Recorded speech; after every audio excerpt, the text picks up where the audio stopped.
minutes, c'est une blague.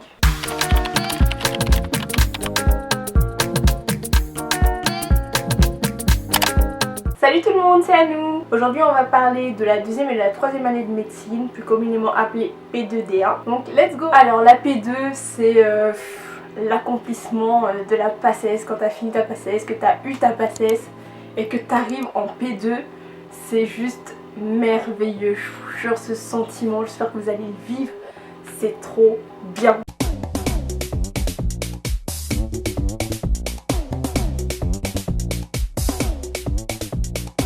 Je me rappelle quand j'ai eu les résultats de ma PACES, les résultats terminaux, j'ai pleuré tellement j'étais heureuse d'avoir eu ma PACES et de pouvoir aller dans les études que je voulais faire, donc médecine. Et franchement c'est un sentiment, il n'y a même pas de mots pour décrire ça tellement c'est génial. Pour ma deuxième PACES, parce que je suis passée carré pour ceux qui ne le savent pas, pour ma deuxième PACES j'avais bien réussi au S1, j'étais dans le numerus clausus. Enfin, j'étais assez confiante pour la suite des choses parce que le deuxième semestre c'est ce que j'aimais le plus.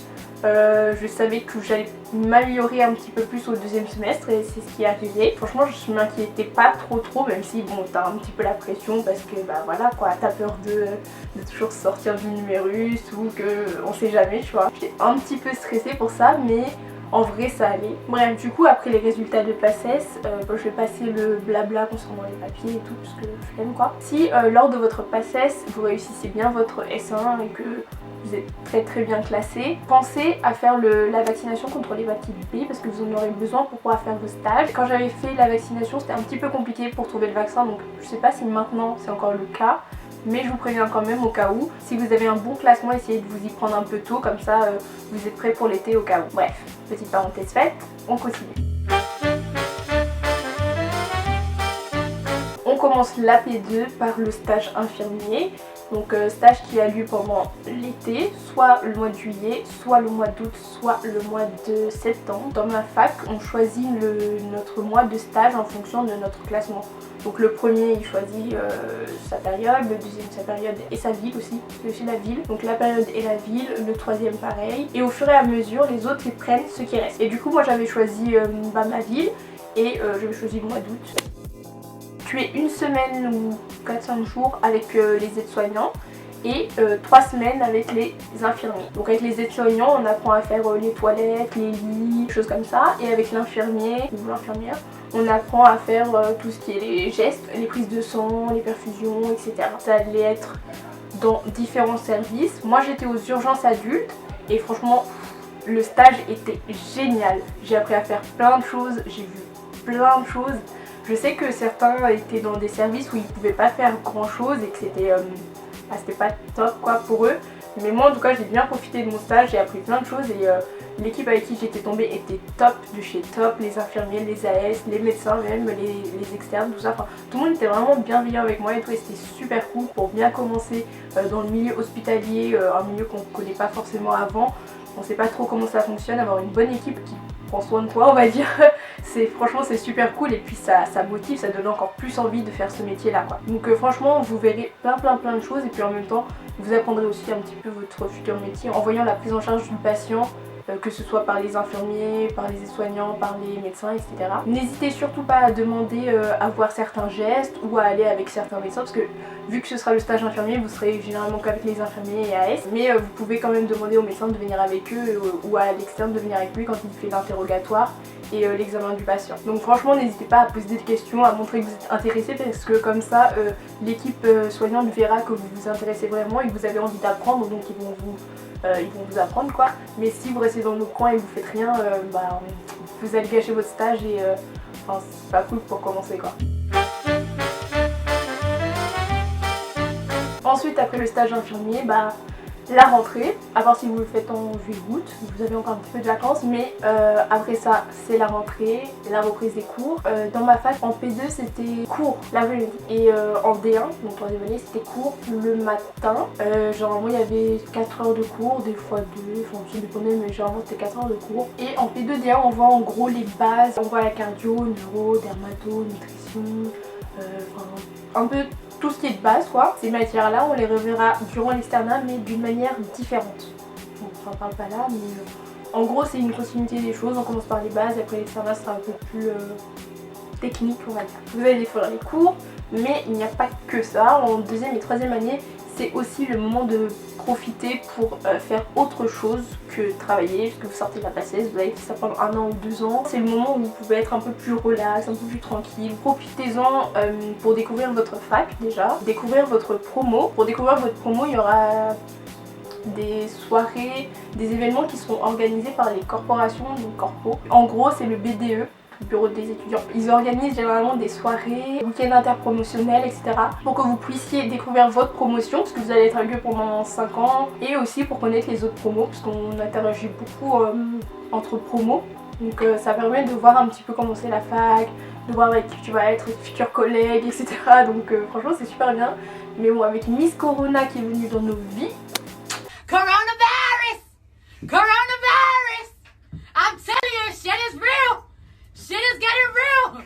c'est un peu compliqué, mais bon, enfin il y a toujours des manières de rencontrer plein de gens en tout cas. Pour les soirées, tout ça, ne vous forcez à rien. Si vous n'avez pas envie d'y aller, n'y allez pas. Si vous avez juste envie de rester dans votre coin, mais restez dans votre coin, il n'y a pas de souci.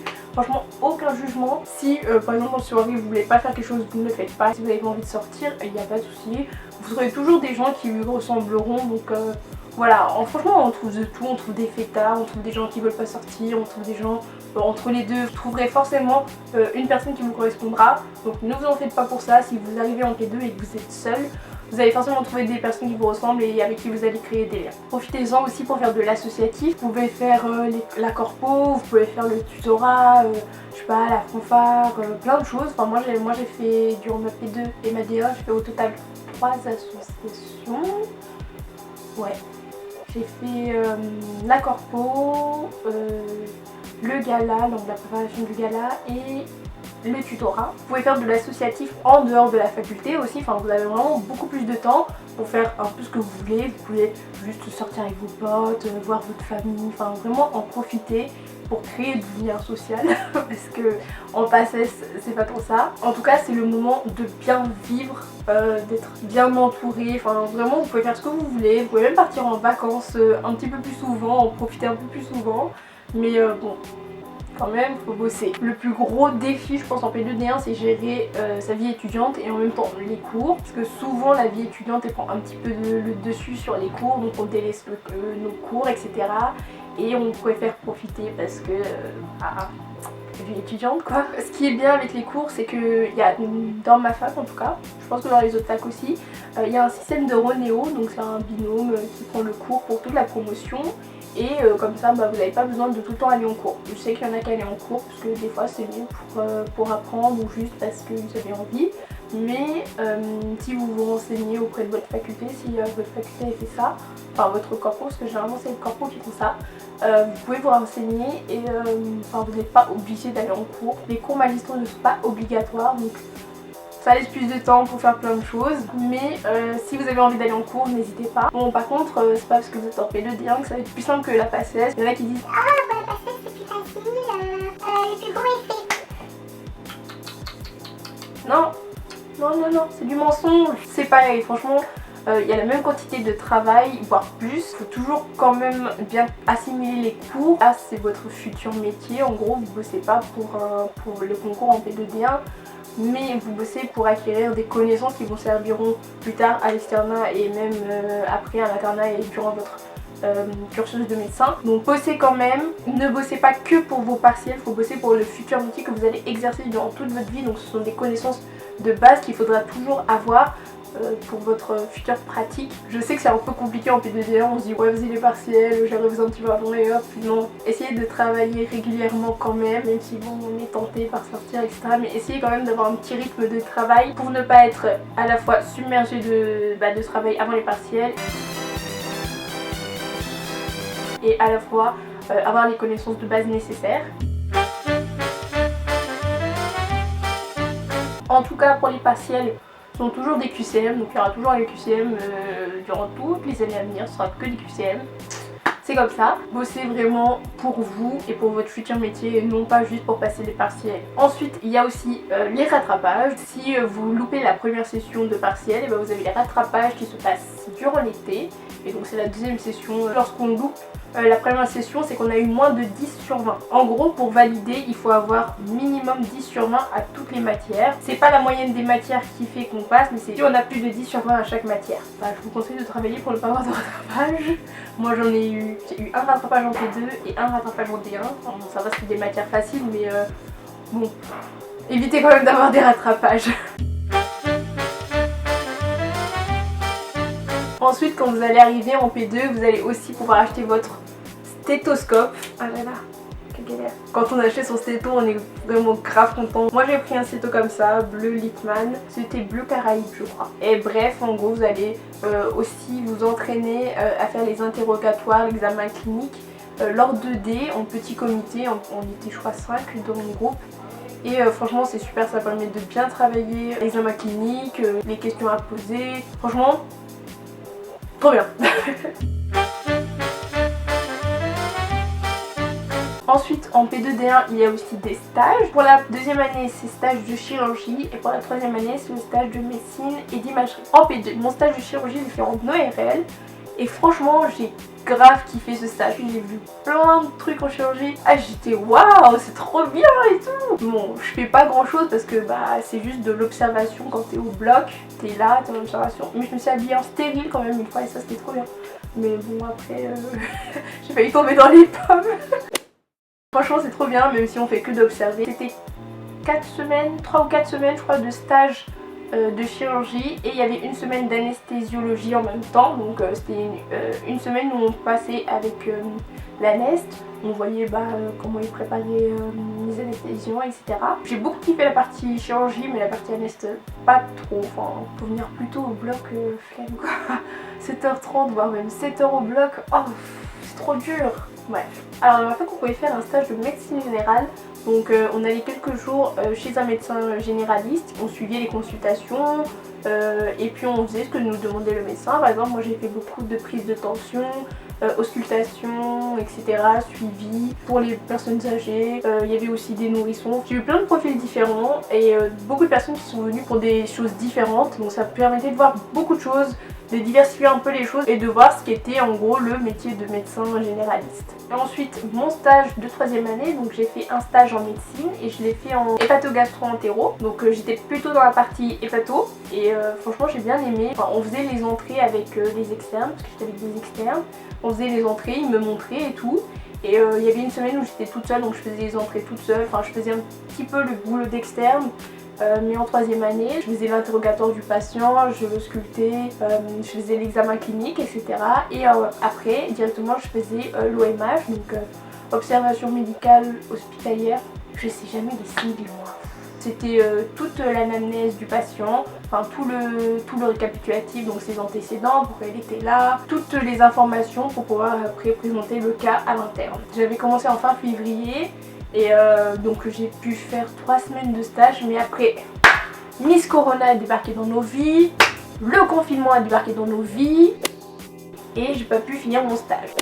C'est pas grave, j'ai quand même pu faire pas mal de choses, j'ai quand même vu pas mal de choses, des ponctions d'acide, etc. et c'était vraiment pas mal. Et j'ai fait un stage d'imagerie en médecine nucléaire et franchement ça va, j'ai bien aimé, mais on fait que de regarder des écrans, enfin c'est bien pour voir l'anatomie, etc. mais tout le temps derrière les écrans quoi. Pour la D1, c'est pareil que la P2, mais je trouve qu'il y a moins d'a priori parce qu'on sait comment ça se passe. Bon, c'est la même chose que la P2, mais avec un peu plus de connaissances. Toujours en semestre, pour les semestres, deuxième semestre, les partiels à la fin des semestres, etc. Il y avait Miss Corona qui a débarqué dans nos vies, et donc confinement, cours en distanciel, partiel en distanciel, etc. C'est pas la meilleure période. On a dû s'adapter et puis bah, c'était comme ça, hein, on n'avait pas trop le choix. En gros, essayez de profiter à fond de votre P2 et de votre D1 parce que après c'est plus la même chose. Essayez quand même de travailler pour vous, pour vos connaissances et pour votre futur métier. En tout cas ce seront les meilleures années de votre vie je pense. Enfin, vous allez bien profiter, vous avez eu votre passé, ça, vous êtes tout content. Donc franchement profitez, c'est que du bonheur ces années, faites de l'associatif. Faites plein de choses. Et voilà, cette vidéo est terminée. N'hésite pas à liker, commenter. Tu connais le blabla habituel. Si vous avez des questions, n'hésitez pas à me les poser. Si vous voulez juste discuter ou savoir comment se déroule l'étude de médecine, n'hésitez pas à demander. Vous pouvez aussi me demander sur mon Instagram, je vous mets ici. On se voit à la prochaine, bisous. When the night has come and the land is dark and the moon is the only light we'll see.